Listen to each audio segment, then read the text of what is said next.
Hello, this is ASEAN Movie Pulse Interviews. I am Panos Kotzathanasis and I'm here with Samuel Zamiev, the Executive Director of New York ASEAN Film Festival. Hello, Samuel. Hi, Panos. How are you? I Thanks am for having fine. me. Thanks for being here. So let's take things from the very beginning. How did you end up working in movies? Hi, working in the movies. Kind of by chance in a way. I was originally what happened is I was working for a small nonprofit, the Korea Society, and at the time I was organizing. It's an American nonprofit. Their goal is to promote U.S.-Korea relations. So at the time, my job was to organize public lectures around all topics regarding U.S.-Korea relations. So that also included movie screenings, selecting Korean films for series and festivals and such. So that's how I kind of got started in specifically selecting and programming films for the public, for New Yorkers. And a couple of years later, I started working for Japan Society, a very similar type of nonprofit, but they have their own theaters right near the UN. And I ran their year-round film program. They have their own theater. That's basically how I got started. And one thing led to another. Japan Society at the time had a partnership with the New York Asian Film Festival. And one thing led to another, and I started programming for them as well. And eventually I started running the show, basically. I've been involved now with the New York Asian Film Festival for about 10 years, half its existence. And I've been running it for maybe about 5 or something like this. And how would you say the festival has changed in these 10 years that you're in it? Well, it's changed. It's changed quite a bit. I think it's changed naturally because of the nature of the content itself. I mean, a lot of things. I don't like using the word content, but the films aren't the same. Like the scene has changed considerably. It's changed because of me. It's changed because of the program. Some of the programmers who joined. How has it changed? I think. The big picture is probably a lot less genre oriented than it used to be. I think the slate is a lot more diverse. Certainly, we've made specific efforts towards showing films from Southeast Asia. I think in terms of representation, obviously, I mean, we do our best every year, but we've put in a lot of efforts to show films from the Southeast Asian area, the Philippines, Thailand, and so on. I think that probably used not to be the case as much.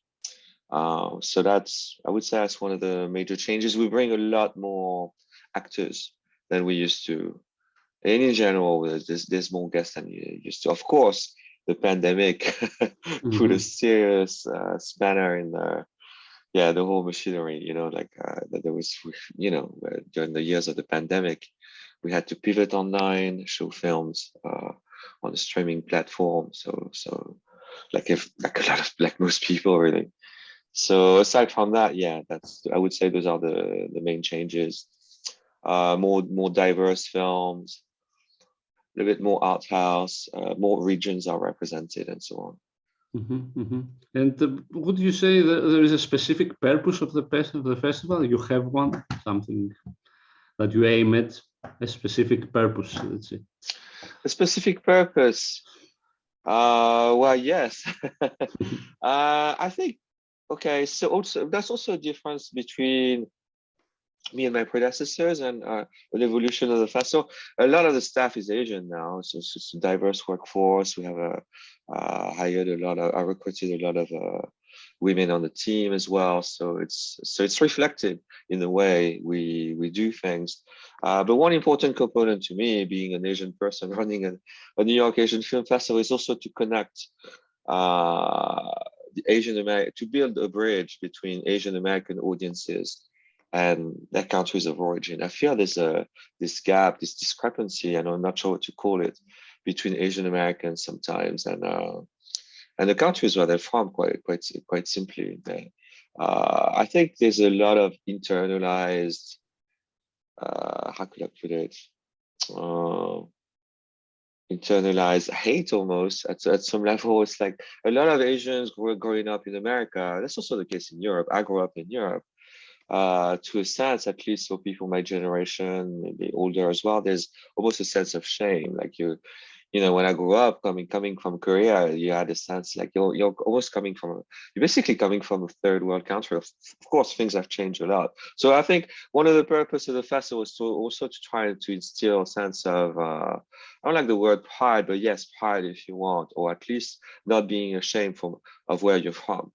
You know, like these are countries that have immense, fantastic film cultures, and so that's one of the purpose of what we do. It's become high. It's high on our agenda for sure. Other than that, yeah, I want to. You know, it's a film festival, so I don't want to preach anything. We want to entertain, but also educate at the same time. I think that's also important for me in that sense. I don't want to just show films and like, okay, you have a good laugh, but I would like for people to also come out of certain films and uh, you know, change their perspective a little bit, show how it's a slice of life of film as well. It's not fictions, obviously, but it's also a window on other cultures. I would like for people to wonder, ask themselves questions about how they live, how other people live, and so on and so forth.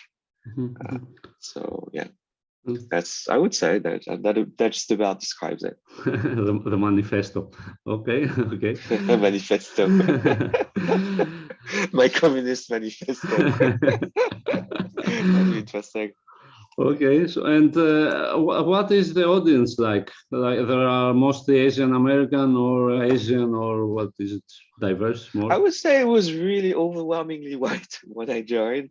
That has changed a lot. Obviously, it's linked to our venue where we show our films at Lincoln Center. It's quite diverse now. We have a lot of Asians. I'm going to say not just Asian Americans, but it really is kind of representative of what New York is. I'd like to think. So yeah, Asians, whites, blacks. It's getting younger, which is good. I think we've put in a lot of efforts to try and connect with younger audiences. Well, yeah, from all over the place. Obviously, yeah, if we show a film for the Philippines with a big star like Ann Curtis, a lot of the expatriates or second generation Filipino Americans are going to show up. But overall, I'm going to say it's really a mix. I mean, it's really a mix of people. I don't have the exact demographics in front of me, but maybe 40% Caucasian, white, 20-30% Asian. It depends on the screening, what we show, how well we promote the films and so on. Or yeah, it's quite diverse. I think that would be my answer. All right, all right. And what would you say are the pros and what the cons of having a festival in New York? Well, the pros is New York City. I think it's there's a lot of things going on here. It's one of the capitals of the Western world, one of the world capitals for culture. There's a lot of great, exciting things from, you know, you're near the Met, MoMA. You have this pretty amazing arts and culture scene that survived during the pandemic and even thrived to an extent. I mean, we survived basically. The Broadway shows. I mean, it's a part of you know, history and so on. It's New York City. I'm not even sure how to summarize it. But that's a double-edged sword because there's also so many things happening. And I think that's one of the issues in general about having a film festival in one of the large urban centers, like Paris or London. There's just so many things happening at the same time. So New York itself has an unusually large number of film festivals. New ones are created all the time. So there's sort of an overload in this sense. Competition is fierce. That's not necessarily bad, but definitely I'm going to say there's almost too many things happening. So getting people's attention is not easy. You're basically competing with everyone else. So that's that's the challenge, because at any given time it's like, any given time you're doing an event, it's like, well, Sam and Rushdie may be having a talk next door, or like there's a new Broadway show with I don't know, with Hugh Jackman or something like that at the same time, or I don't know, human sacrifice somewhere in town, or something like that. I don't know, like, oh, how about that? So yeah, so that makes things difficult. If you sometimes sometimes I am envious of other showcases that take place in cities that are a little less crowded, in every sense of the word, less crowded in general, and less crowded with events, because that makes it quite challenging for us. But it's New York. It's my home now, so it's been my home for 20 years. So that's the place that I chose to work at, and therefore for the festival, that's what I use. Okay. And can you give us some information about the team that runs the festival? The theme. Oh, I'm often asked that. You mean kind of like the purpose in general? Well, we try No, and no, show. no. So not the theme. The team, the group that runs the festival, the people that run the festival. The people that run the festival. You mean the programmers in general, aside from me? Yeah. Yeah. So my colleague Claire Marty is based in London. She works for a couple of distribution companies. She's a long time, film distribution, film industry professional. Pretty much my right hand when it comes to selecting the films. Takes a lot of these decisions. I've got a couple of colleagues in Japan, Karen Severance and Koichi Mori, who run. Karen is an academic. She teaches film. And we have David Williams here in New York, who works for the distributor Film Movement. I have a new team member, Jenny Lin, who's an actress, who also helps run the Asian American Filmmakers Forum initiative, which is meant to foster new voices from the diaspora, and we aim at showing an increasing number of films made by the Asian diaspora here. And that's the team I have to choose films every year. It's been a stable team for the past 5-6 years. I can't even remember. I want to say since 2015 approximately. That's the team I've worked with. Maybe close to 7 years perhaps now. And some of the criteria for the film selection in general, what do you search for usually? That could take a while, but in short, to explain, but in short, we're looking for great storytelling. My idea of showing films at the New York Asian Film Festival is that films that show very complete cinema, like great production values, or rather production values are adequate with the story they're trying to tell. So in this sense, and that's probably why the lineup has become more diverse. In a sense, to me, it doesn't matter if it's an art house movie, a horror film, an action film, a film produced with $50,000, a film produced with $5 million. What I'm looking for is stories that use the means that they have adequately. So great storytelling is really key. The ability to convey emotion on all levels, with all these elements come together. You can't really isolate one from another. You have a great cast, obviously led by a great director. Cinematography is important, but we're not going to show one of these films. People come out and like, oh, it's very pretty. No, that doesn't work. Doesn't work like that. It's good that it's pretty, sure, no problem, but that's just one element. So I like this sense of balance. It's like a dish to me, in a way. in a way, I like to use the kitchen metaphor. I want a complete meal, something that offers a sense of satisfaction. And maybe not everything is perfect, but you have a sense of balance overall and completeness. So that's the idea. That's not easy. Sometimes it sounds very complicated. yeah, sometimes my own programmers are like, you're insane. You're insane. We don't really understand what you want. And I was like, no, this is not good enough. Yeah, but that's the general philosophy. But I think ultimately it comes down to great storytelling. Accessibility is also a factor. We want to show films that can connect with non-domestic audiences, like people like if we show a film from Korea, I would try to show some stuff that people can understand, but we also want to educate people, so we take chances on some films that might be sometimes maybe hard to understand. Comedy can be a hard sell at times. Comedy is very culturally implanted. We've had challenges. Sometimes I watched a Thai comedy and I don't get it. It's clearly supposed to be funny, but yeah, you're right. It's complicated. It's not easy.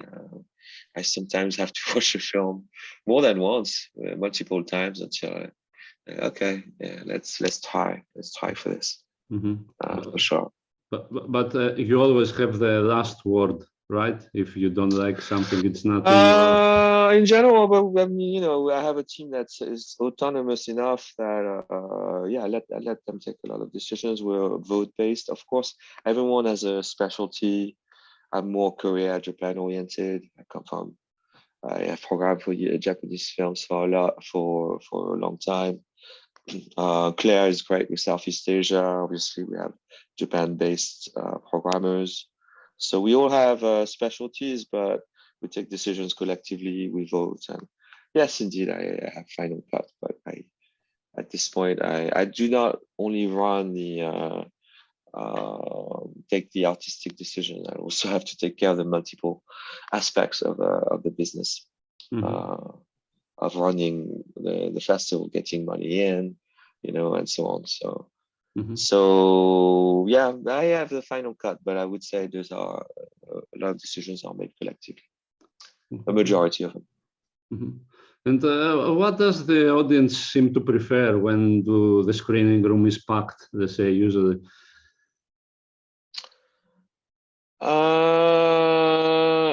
I can't say that there's a genre that's overwhelmingly popular, but obviously, yeah, I think the audience is always interested to see films with guests in attendance. That those are, if you have a guest in attendance, people are going to show up and see it. It shows the importance of festival in connecting the creators with an audience. And I think we're good at this in terms of introducing new or established talent. We're not a snobby festival. I think the atmosphere is casual, intimate, in the sense that we're not a velvet rope type of festival. So obviously, there's a degree of formality if you have a big star, but I think in New York City, also that comes from the city where we have the festival like this. It's just so many stars in town in general. And we've worked at making both the audience and the stars comfortable with having this direct sort of connection. So to answer your question more directly, I mean, the popular genres, action films, blockbusters, obviously that usually work well. Stuff that's typically very popular back in Asia, that works for us as well. I mean, the major Korean films that we are able to show, for example, in New York City, yeah, that also works. That also works for us, obviously. Yeah. And how? Okay, you want to add something? Yeah, well, also depends on the country. Some countries have films that are more popular than others.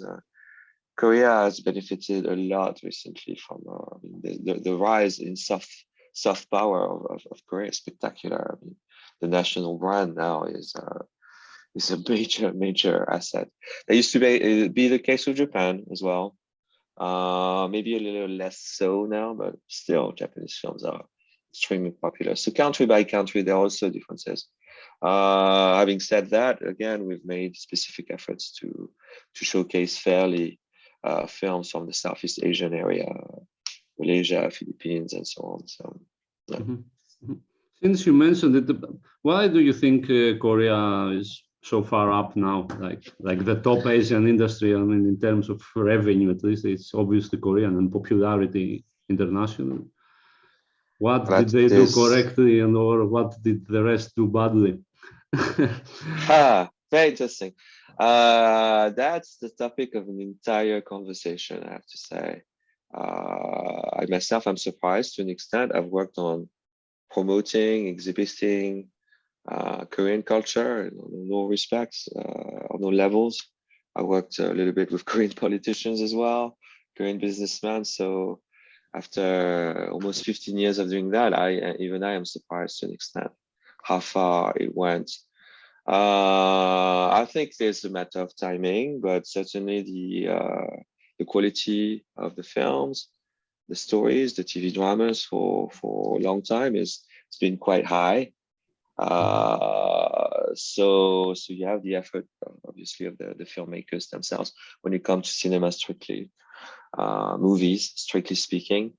I think Korea produces a large number of genre films, and is comfortable working with pre-existing narrative structures for crime movies, thrillers in particular, gangster films, melodrama.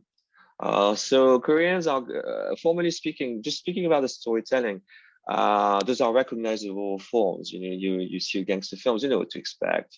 You get out of jail, you go back to a world that has changed. That kind of patterns.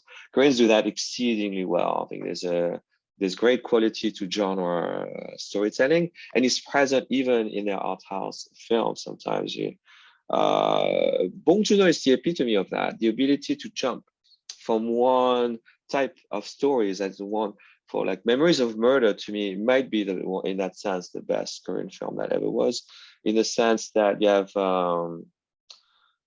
formally speaking is brilliant. You have all these elements that come together for 5 minutes. You have like this gritty realism, like people beating up, the cops beating up a suspect, and then it's a comedy. They watch something together on TV, a guy's eating his noodles, and you laugh at the same time.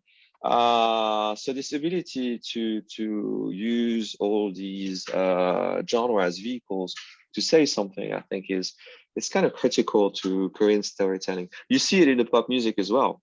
I mean, at some point you would see these K-pop songs. It's quite amazing to me. Like for 10 seconds you have EDM, and then 20 seconds of intense hip hop, and then a little bit of electric guitar somewhere. Like what the?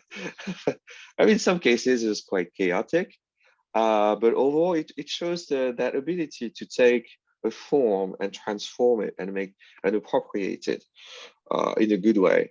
So I think there's that. So the craft is there. That's something you used to be able to say about Japanese cinema. Incredibly, that's no longer the case.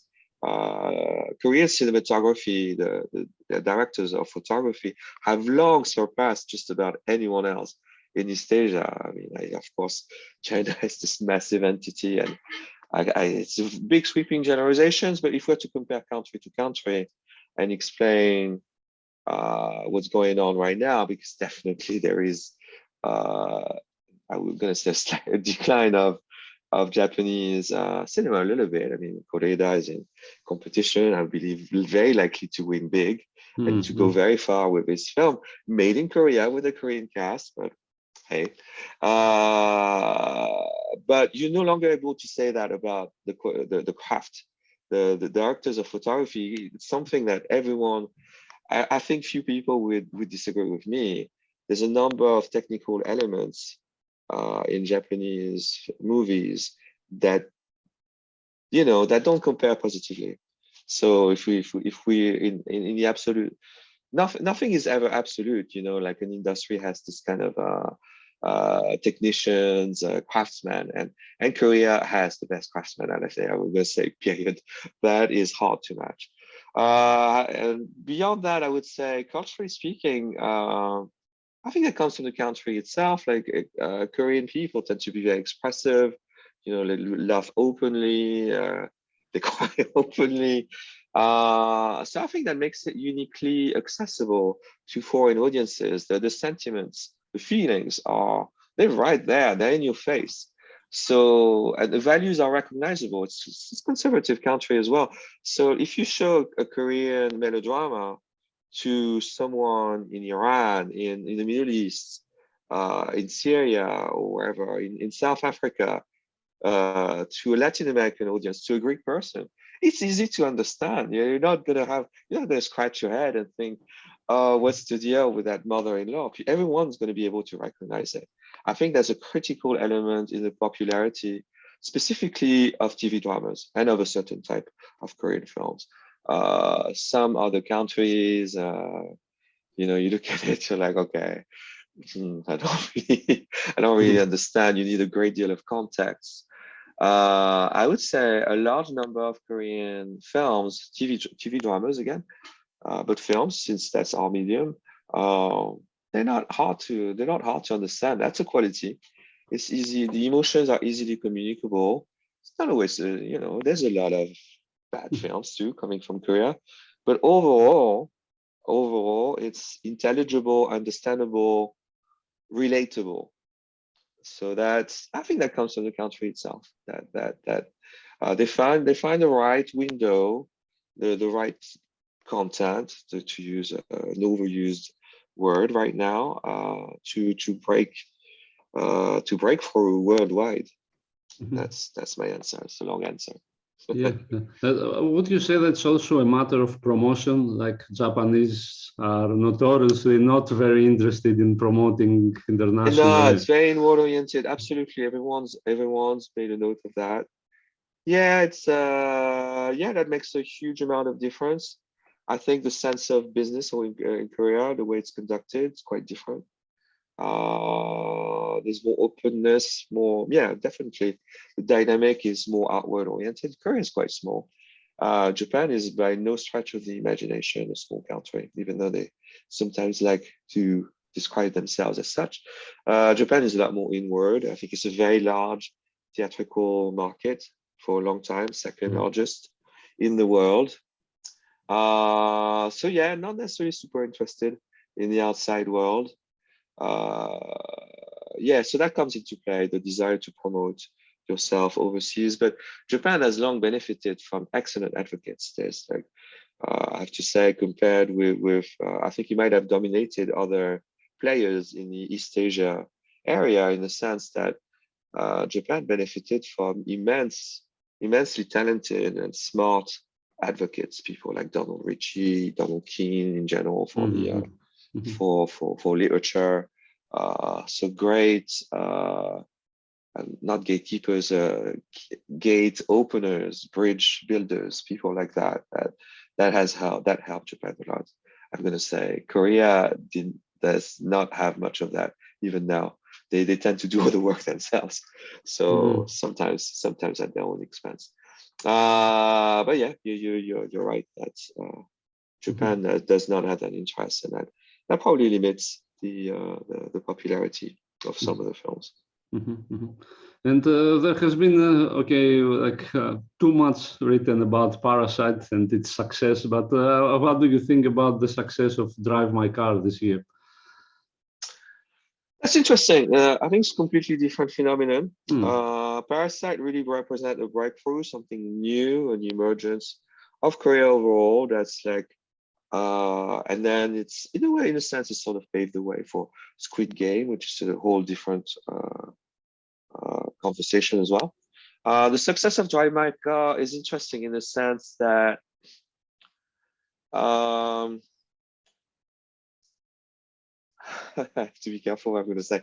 I think it's a really interesting film, but it fulfills a number of tropes that appeal to Western critics. I think there's a major discrepancy between the way the film is represented or perceived locally in Japan and how it's perceived overseas. You have that also with Parasite to an extent. But with Drive My Car, the gap is wider. Drive My Car is more representative of, for example, the popularity of people like directors like Naomi Kawase in the international film festival circuit. This is not someone whose films are extremely popular in Japan by any. It's specifically focused on the international film festival circuit. So yeah, it's a very interesting phenomenon to me. I think it's positive. It's positive. It's a well-made, well-crafted film that's overlong a little bit, and definitely fulfills some of the. I'm going to throw it there. I mean, that might sound harsh, but it fulfills some Orientalist tropes. The sexuality of the women at the beginning, the content, and it comes from the source material a little bit. It has an appeal to, and I don't mean to criticize or disparage the source material by Haruki Murakami. But I think its success certainly fulfills some of the existing Orientalist tropes in the West. I believe a lot of people who speak Japanese would disagree with some of the assessments on the film. But I think it's a positive phenomenon for the industry. It opens a space for independent cinema and subtitled films in general. So from an industry perspective, yeah, I see it as a very positive phenomenon, even though I disagree with the there seems to be a critical consensus about the film that I and a few others who won't necessarily speak out disagree with. In other words, to me, it appeals to a category of white Western film critics. That's fine. That's fine. That's fine. They're not. I'm not saying they're to nuance things a little bit. They're not necessarily wrong, but how you reach this critical consensus, it shows who. It tells me something about who you are. I read the reviews, and like this tells me more about who you are as a critic, as a writer, than what the film is. Again, I watched the film twice, so yeah. But it's a filmmaker that I respect a lot. But it's interesting to me because Wheel of Fortune and Fantasy is a far better film. It's more compact, more original in every sense of the word, because it's an original idea. It has a lot more to offer in a sense than Drive My Car.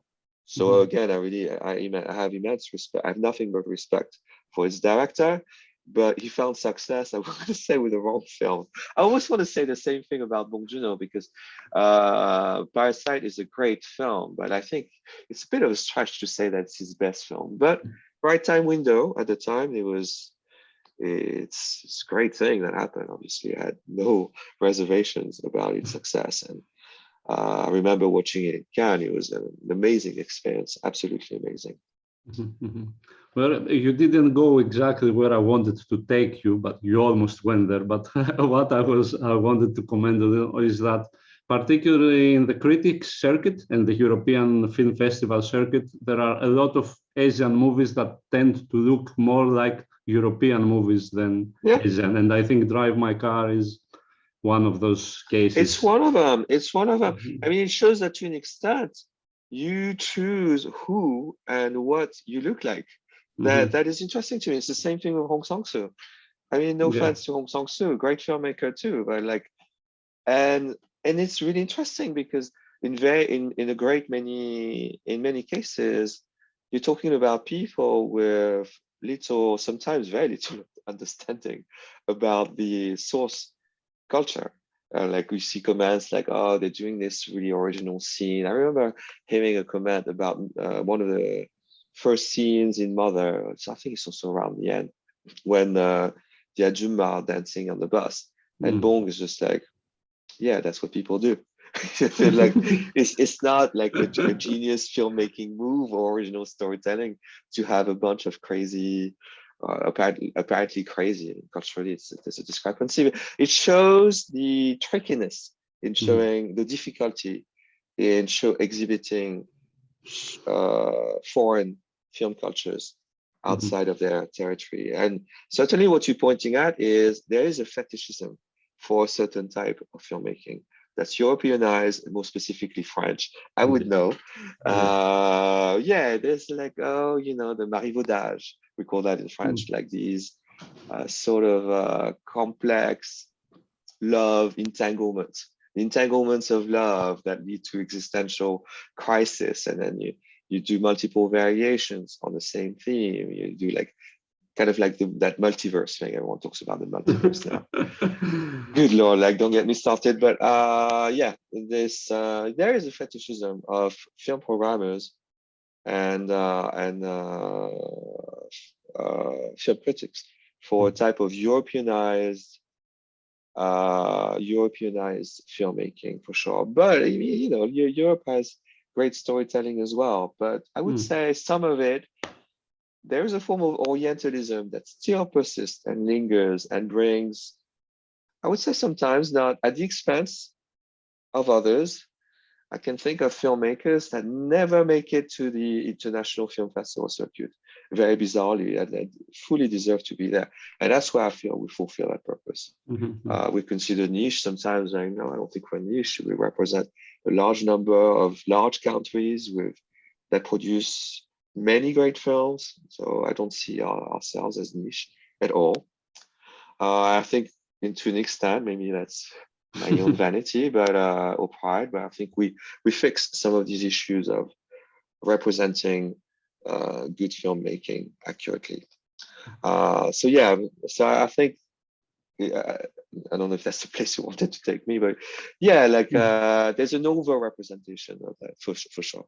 Sometimes you see the same filmmaker every year, and you're like, oh my God, do they even watch the film? Yeah, like it's the same thing. Or like, gosh, that is crazy. And you have like specifically someone like Harada Masato. I mean, come on, this is a first-class filmmaker. It's commercial filmmaking for sure. It's accessible, but there is a degree there. Like some of these films are brilliant. They should have been showcased a long time ago. I mean, what is wrong with you? These are films that deserve international recognition. To mention one, right? And there are others. I think Yusuf One is usually a little bit. Yeah, they still throw him in the genre showcase. I think filmmaking is very ambitious. So yeah, but that's the world, and that's where our festival, the New York Asian Film Festival, has its place and purpose, I believe. And you mentioned critics before. Do you read reviews and criticism in general? Yeah, I do. Sometimes with dismay. So no, yeah, I read. I read everything. I do as much work, due diligence on it. I'm sometimes influenced by them too. It helps me open up my perspective, specifically when I disagree. Like you try to understand why the guy disliked the film or finds the film that's bad. It's I come from philosophy partially, so I try to have aesthetic criteria that makes sense. Yeah, I read those. I think there's a decline in film criticism, certainly. There's a rise in film fandom. It's good, comes from a good place. Film fandom is a form of cinephilia. Now, yes, a lot of bloggers, people are not necessarily accountable. A lot of impressionistic reviews. That's good, but you always need critical sense, and you need some bloggers over the years. You read what they do, and yeah, I mean, Asian Movie Post, I think, is a high quality publication in this sense. So it can evolve. So it's good. It comes from a good place. You want to appreciate films. You come with I would say, film fandom. The good aspect of it is you're a fanboy, so you like stuff. But at the same time, it's some of the excesses. You have people who are unprofessionally trying to write, which is fine at first, but if you don't evolve and you write the same style, you have to learn at some point. So you see some blog, and that's an issue with social media in general. It's like the short attention span type of criticism. You write sound bites. It's a little clever, and that's all people are going to read. So you can destroy a film that way. So it's become a problematic space. in this sense. But yeah, I also read the bloggers. Mhm. You know. Okay, all right. So to get back to the festival a bit harshly, how would you describe the financial situation of the festival nowadays after the COVID? I mean, It's not bad actually. I think we navigated the pandemic okay, if I may say so myself. We expanded our audience a little bit by going online. Not a little bit, quite a bit. But to me, showing films online it's good crisis management. It helps a festival exist. mhm, I know some people are still keeping many festivals. I think are keeping an online element. It's good from a business standpoint, sure. Philosophically, I quite disagree. I don't agree. I think the idea of a festival is that you have a limited amount of time. You go to a certain destination, New York, I don't know, Udine, great festival, Jeonju, Busan, Cannes. You go to a certain place. Yeah, you watch films in these venues in a specific city. There are limits to that, a physical limit, a certain place, there's a time limit, it lasts for 7 days, 10, 12, 15 days, and then it's over. Showing films online is like, why try and do something that Netflix is always going to kick your ass at? Why do mhm, something that Amazon has 20,000 times the amount of money to do? Doesn't mhm, make sense to me. Like, and haven't we had enough 2 years of sitting on the couch watching these fucking shows? I mean, come on. The couch is not a destination. And to me, no, you're gonna have to head to that theater, and yeah, it's a destination. It's the in a sense, watching a film might seem like a passive thing. And I think the Netflix dominance of the past 2 years, the rise of the OTT business, have led us to believe like, oh, it's totally fine to watch films on your phone, on your couch. Again, I have this thing about the couch. I don't know why. Maybe I'm tired of the couch, mhm, of the sofa. But watching films is also can also be an act, and I want to encourage people to get out of their apartments, like go discovering film it requires energy, a sense of passion. I don't want to encourage people to just do this thing from their iPad or their laptop. No, absolutely, hell no. So that's not going to continue, at least short term for me.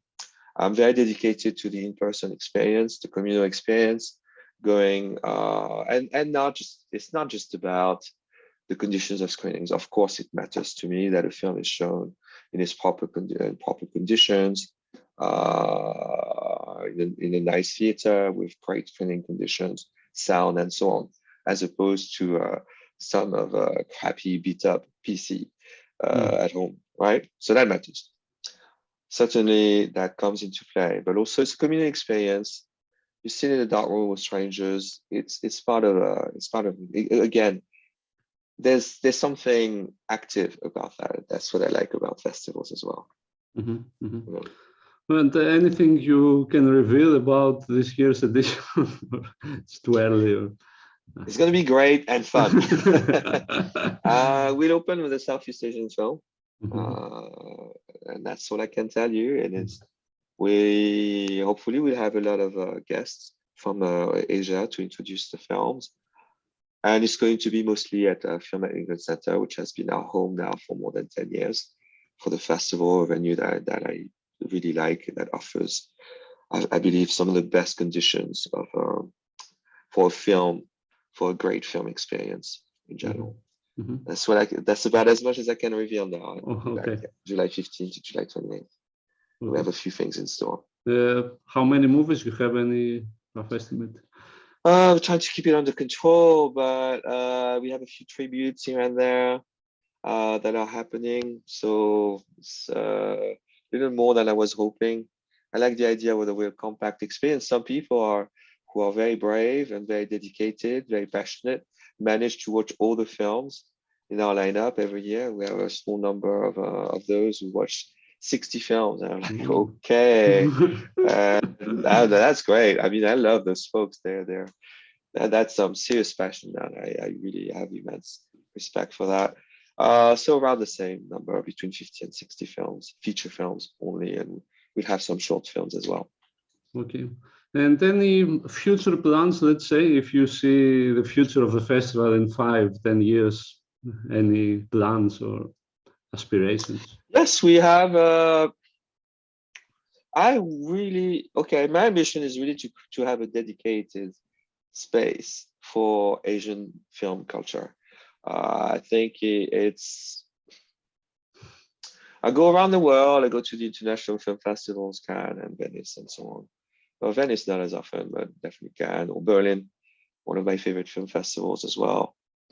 Sometimes I feel that meets what it's going back a little bit to what we were discussing earlier. Sometimes I feel it's like essentially those are European films with a handful of Asian films in there, a couple of films from Africa, because you have Africa and Latin America. I'm like, this is a joke, guys, So I'd like to reestablish that balance. I think the East Asian area, Asia is a fiction, doesn't exist. I mean, there's such a thing as the Sinosphere at some point. The area of influence of China existed. You have this, anyway, it's a complex question. But I do believe in dedicating some kind of space, time to exhibit, explain, educate New Yorkers and Americans about Asian film culture. That's the goal that we have. Doing more year-round programming and expand the festival. I see a world in which we would be able to invite all the filmmakers for the films we introduce to the world and have our own dedicated space for it year-round. That's the goal. When you say space, you mean an actual building, right? Not an idea of space, or yes, you could say that. I didn't want to say it, but yeah, I've said it. Yeah. Okay. There you go. All right. Okay. That's where I want to take the festival. Okay. Well, I guess that's it. Thank you very much, Samuel. Sure. Thank you. That was fun. Okay. Even though it's a teeny bit early for me. Yeah. Okay. I'm sorry about that. No. It's okay. It's okay. I'm jet lagged. You're lucky.